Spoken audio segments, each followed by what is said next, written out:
That will do it for Bad Blood. But let's move on to Monday Night Raw. What are you guys' thoughts of Monday Night Raw moving to 2 hours? Because overall, the show I thought it was pretty good, but they still showed some, how should I say, some rushing, trying to put too many faces there and not enough time. And the commercials don't help a lot of these matches. They really don't. What do you guys make of that? Because I think that's I can tell from the very first commercial break for the Intercontinental title match that like this is gonna be different. It's like growing pains again. Like because I saw like a post on social media that the last 2 hour show was back in 2012. And I'm like 2012. I was in college then watching Raw. Then how did we get through all that? 2012. So it's like we've had 12 years of 3 hours of Monday Night Raw, which is crazy when you think about it.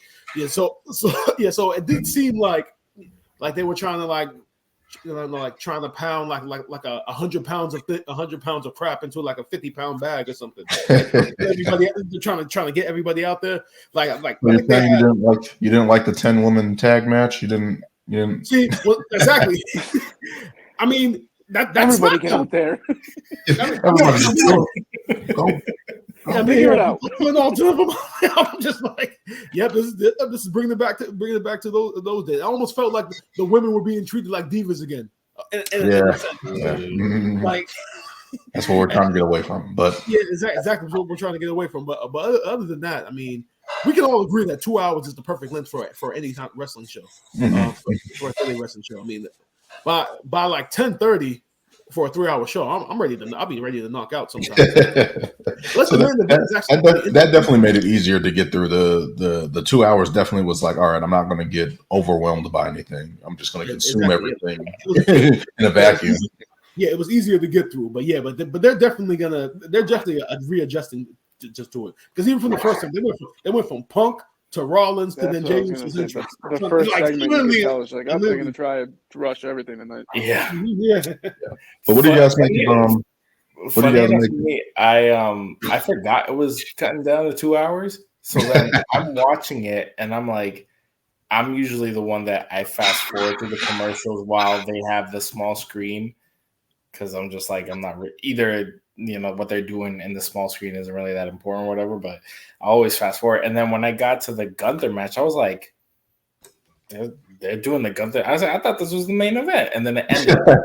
Oh shit, this is 2 hours this week. I was like, wow, it's crazy how I think we've been spoiled for so long with the 3 hours that I was just like, that's it. And then it made sense with the whole 10-woman tag and kind of felt like they were cramming everything in. I was like, oh, now. Yeah, when the 10-woman tag started at like 9:40, I was like, yeah, this isn't going to be very long.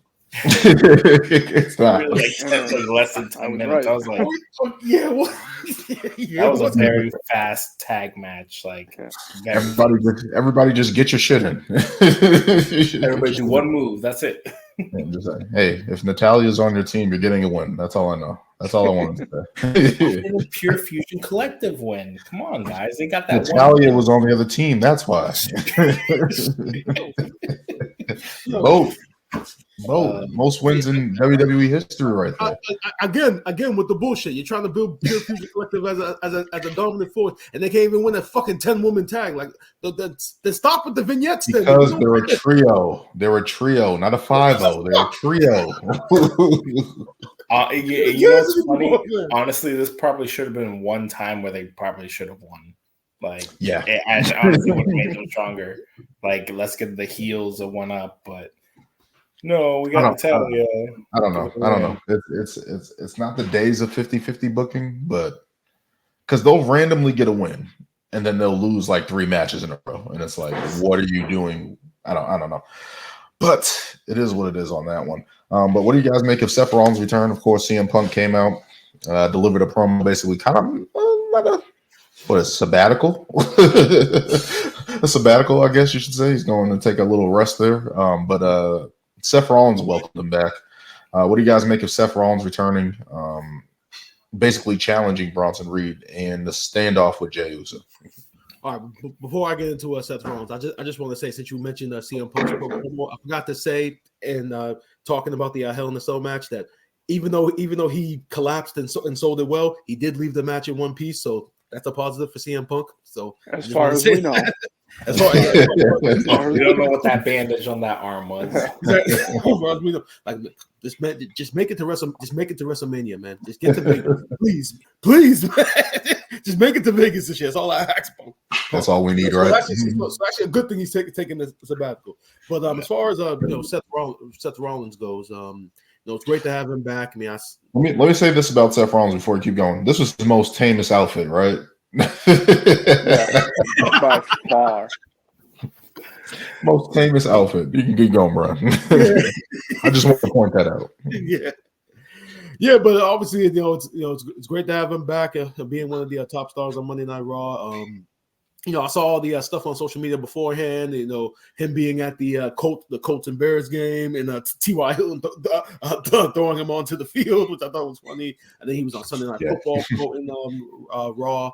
It's good. Good to have him back. I mean, obviously, Bronson Reed, who Lewis has been begging and pleading for them to take to the next level, is now slowly elevating now. So, great to have him back. Same old. It's the same old with his promos. I know Daniel is just begging for a heel turn right now, but for the most part, good to have him back. What is he, a tweener? He's a tweener right now. Is that where you put him? He did almost die. I don't think you can look at him as a tweener now. The dude literally got folded in half. So I guess not right now. I don't think he can turn full heel. People like him too much. He's got to turn heel. He's better as a heel. Who is Seth? Yeah, he's better as a heel. His character just plays so well how he is. Just make him a heel. But no, I thought his return was good. What do you guys make of the Intercontinental title match? What's going on? I thought Braun Breaker showed sign of respect to Jey Uso. Less than a week later, he's taking him out. That's my dog. He's taking Xavier Woods in out. St. Louis, he's taking Kofi Kingston out.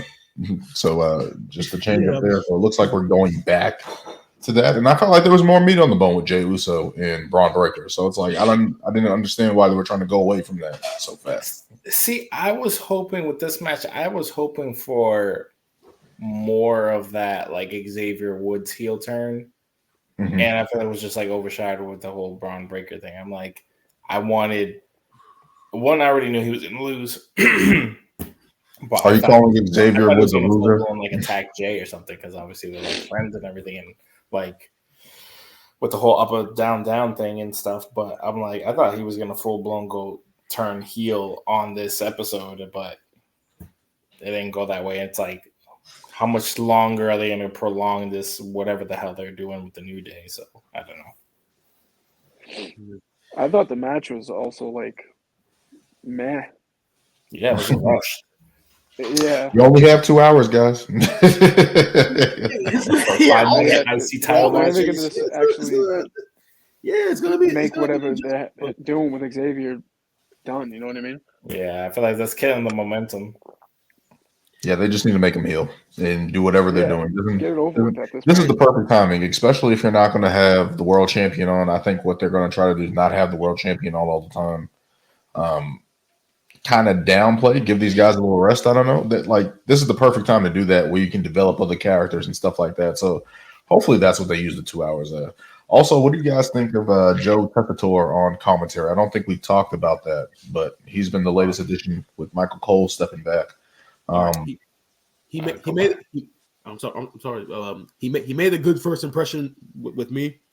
After the first episode, because in my mind, as long as he sounded better than that guy that they had, not Jimmy Smith, but the guy that they had before him, the baseball guy, who they had for like 2 months, and then they let him go, and then Jimmy Smith took over.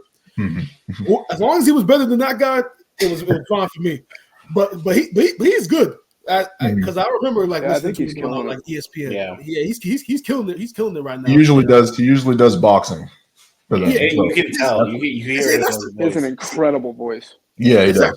See, and that's the thing. Like, it's very easy. Whenever they were looking for commentary people, like easily just get the guys from combat sports, whether it's boxing, MMA, like they transition into wrestling. It may take like a month or so, but when they finally do transition, they do it perfectly. So it's like Joe's fitting well, and you could tell like Michael Cole is in his ear about certain things. Like even last night on Raw, like when they were having technical difficulties, perfectly. Like with Michael Cole telling them what to say and such. So he's doing good. There was some weird spot where it was like they either weren't aligned up with like what was coming up next, and they just didn't know which way to go. I was like, what the hell is going on? But 2 hours, man. 2 hours. Everything's going too fast, I guess. I think they were trying to show I think initially they mentioned Cody and KO. I think they were initially trying to show that Joe video. was like, no, we can't talk about that. That's not on the show. I don't care. For me, what was his name? He was on NXT first. Malo Ronaldo. What was his name? I'm the mad. dude with the glasses who left, who was NXT God, NXT announcer God legend. Ronaldo, something like that. I forget his name. Talking about Mauro Ronaldo? Yeah, you got his name right. I thought he was exceptional. I wish they would have never lost him. He gave NXT's best commentator. He gave NXT their identity. Yes, he did. During that black and gold era, he gave them their identity. He gave so many like one-liners and just like even though he didn't know all the movesets, he came up with so many catchphrases. I was like, yo, this man is amazing. Not only that, he commentated the Cruiserweight Classic too. Made that shit even more epic with Bryan Danielson. Exactly, like Mauro was a good commentator. Like that's why, I wish he was with WWE right now because with the way that they're less strict with specific words and stuff, he would flourish now. Stupid JBL. Like when he was on SmackDown, when he was on SmackDown, he wasn't as good because fucking Vince was fucking up his head. They let him free ball like he did in NXT. He couldn't beat him. He couldn't beat him.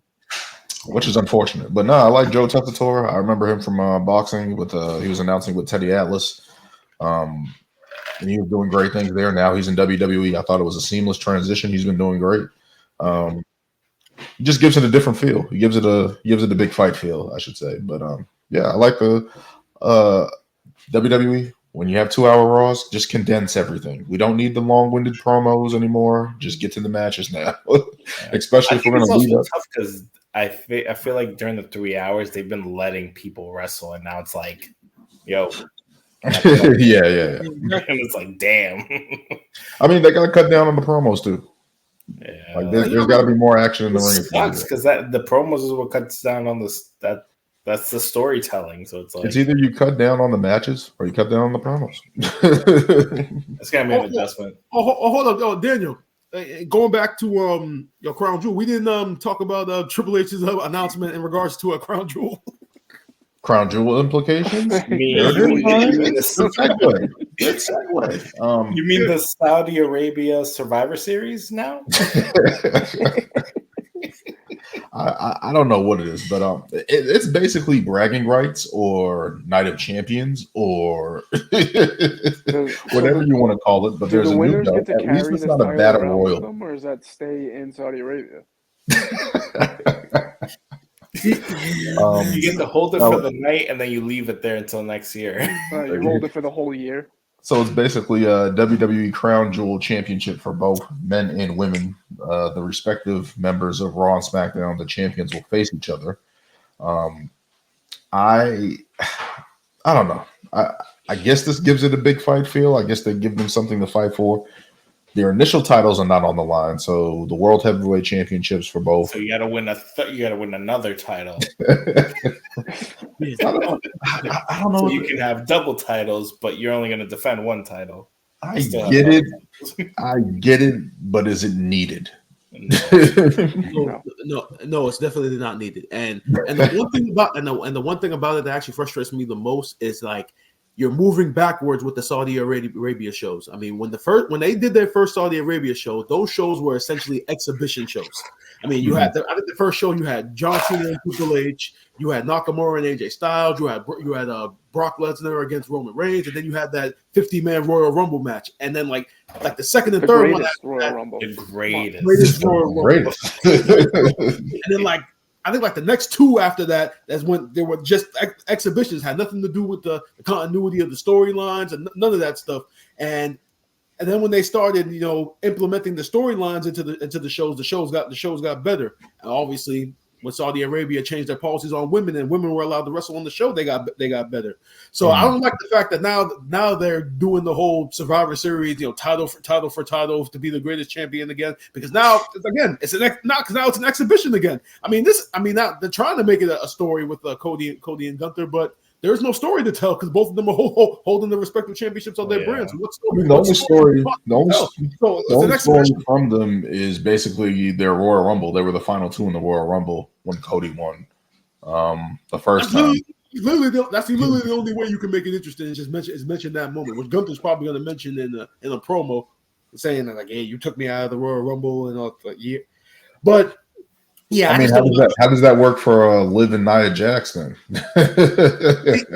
And that's another thing. Even though I picked, did I pick Rhea? Did I pick? I don't even remember my damn pick. But I did know going into the match once that Triple H made the announcement, I was thinking like, okay, then they definitely have to have Rhea go over then, right? Because do people really want to see Liv against Nia? But then but I think they had the promotional poster with Liv on it. With Liv on it, Nia Jax, and that's the actual promotional poster in Saudi Arabia. I know that sometimes when WWE does it in America, they put these promotional posters out, and we have the whole card is subject to change rule. But apparently in Saudi Arabia, that's the end all be all on the poster. So apparently that match is going to happen. So there's a different element now. She has Dom and she has Raquel next to her. I'm pretty sure Rhea will get involved in some way. Form or fashion, right? Yeah, and Tiffany Stratton has the briefcase, so they can do a bunch of things there with that match. But it's like, I don't know. It's not needed. Those belts are huge. Honestly, when I saw that belt, it looked like an AEW title, like championship. I was like, dude, this looks just like the AEW World Title with a green strap. Hey, at least it's only going to be defended once a year. Honestly, this title feels like the Continental title. It's just like, the Andre the Giant Memorial Battle Royal trophy. I know it's comparison, but like it kind of is. Because think about it, you win the title, and then what? Is it only going to be defended, or is it just like you're the crown jewel champion because you're the champion of champions, and then that's it? And if that's the case, then it's just a waste of. It's not a title that's going to be defended, it's like, why give a title? Oh, I know why. Just like the Rock's title. No. I think we're all missing the clear reason why. So they can sell replica titles and make a shit ton of money because there's gonna be people out there, there's gonna be butt collectors out there. Honestly, that's legit why. So everybody had tons of money on those replicas. So everyone in Saudi Arabia can just have a championship belt. Exactly. People grab title. That's the belt they're bringing the shows. I guess it's a marketing tool for WWE, man. But no, I don't know. It's not needed. It's really not needed. We don't need that. We just saw AEW keep adding title after title after title. I understand this is a main event thing or one-off or whatever the case may be once a year, but it's not needed. It's just not needed, WWE. We don't need to go down this path. Yeah, but look on the bright side.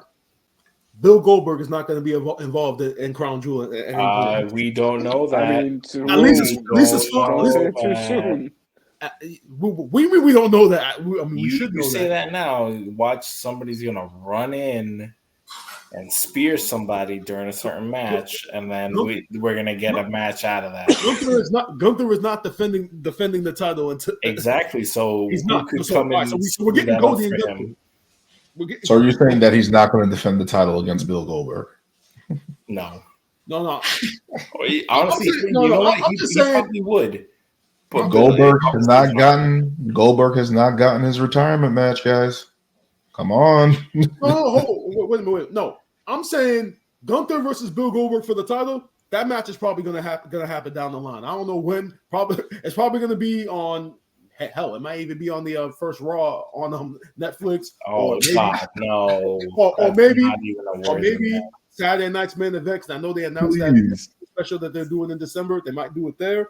But that match is happening. I'm just saying I didn't want it to happen at Monday Night Raw because even though story-wise it would have been compelling to have Sami Zayn be champion, but I didn't want Gunther's reign to be ruined. For a hot second, I thought Sami was gonna win. When he kicked out on one out of that powerbomb, I was like, they're gonna give him the title. He's the ultimate underdog. He plays that role so well. Yeah. But Gunther, that sleeper, man. He beat the guy that beat him. What else more is there to do? Mm-hmm. What does Sami do now? Damn. They don't want to give Sami the title. just not happy. They'll have one more match because then they'll say, "Oh, it's 1-1. I beat you at WrestleMania. You beat me here, so we need to have one more." Like they'll do it. They'll have one more. He's like Owen Hart. Owen Hart always got close. He was in those matches, just never got it. But no, we'll see what happens with The Rock. We'll see what happens with more bloodline implications on Friday here coming up on SmackDown. 3 hours. 3 hours. He should have enough time to show up. There's 3 hours. Is it official that this week's going to be 3 hours? Is it 3 hours all the time? I'm not sure. I didn't get clarification. I don't think it's been confirmed yet, has it? What, SmackDown? Yeah. Is it 3 hours all the time, or is it just going? 3. No, it's usually 2. I think it's still going to be 2. Yeah, I don't think. Oh, okay. Well, I heard that they're trying to make it 3, but I don't think it's been confirmed yet. Yeah, it doesn't need. We don't need that much time for wrestling. I know. We talked about 3 hours. You know, The Rock's coming out for literally a half an hour to cut a promo. He's going to stand there for 5 minutes. It's all entrance. Half an hour, all 10 minutes to just get into the ring.